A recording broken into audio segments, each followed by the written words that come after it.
தாய் தமிழ் உறவுகளுக்கு வணக்கம். திமுகவின் பதவிகளை தெலுங்கர்கள் கைப்பற்றினர்.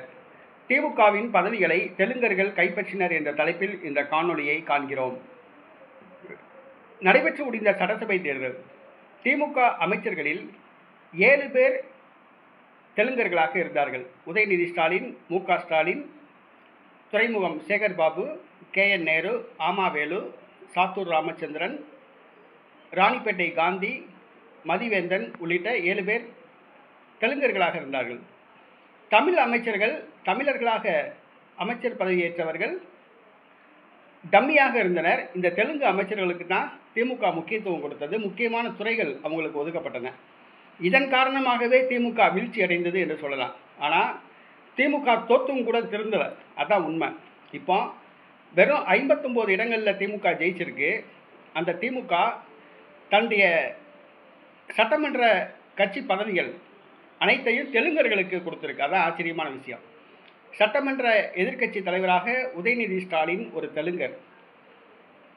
சட்டமன்ற எதிர்க்கட்சி துணைத் தலைவராக K.N. நேரு, இவர் ரெட்டியார் சமூகத்தை சார்ந்தவர், தெலுங்கர். சட்டசபை கொறடாவாக திருவண்ணாமலை முன்னாள் அமைச்சர் ஆமாவேலு, இவர் ஒரு நாயுடு.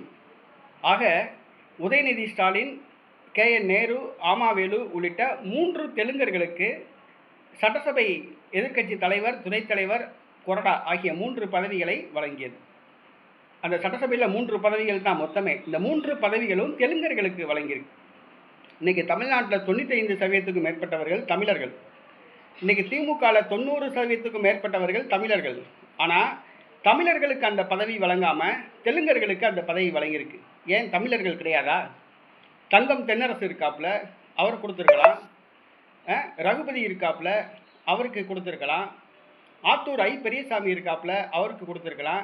திருமங்கலத்தில் மணிமாறன், திருச்சுழியில் தங்கம் தென்னரசு, ராமநாதபுரத்தில் காதர் பாட்சா என்ற முத்துராமலிங்கம் என்று பலர் தமிழர்கள் வெற்றி பெற்றிருக்காங்க. திமுகவின் மூத்த உறுப்பினர்கள். அவங்களுக்கு வழங்காமல் இந்த 3 பதவிகளையுமே மொத்தமாக தெலுங்கர்களுக்கு திமுக கொடுத்துருக்குன்னா திமுகவில் இருக்கிற தமிழர்கள் புரிந்து கொள்ளணும். திமுகவில் இருக்கிற தமிழர்கள் தெலுங்கர்கள் ஆதிக்கத்துக்கு முடிவு கொண்டு வரணும். திமுக தலைமை உங்களை புறக்கணிக்க தான் செய்யும். ஏன்னா திமுக தலைவர் மு.க. ஸ்டாலின் ஒரு தெலுங்கர். ஆக இன்றைக்கி திமுகவில் இருக்க தமிழர்களை கொஞ்சம் கொஞ்சமாக ஓரங்கட்டுறாப்புல.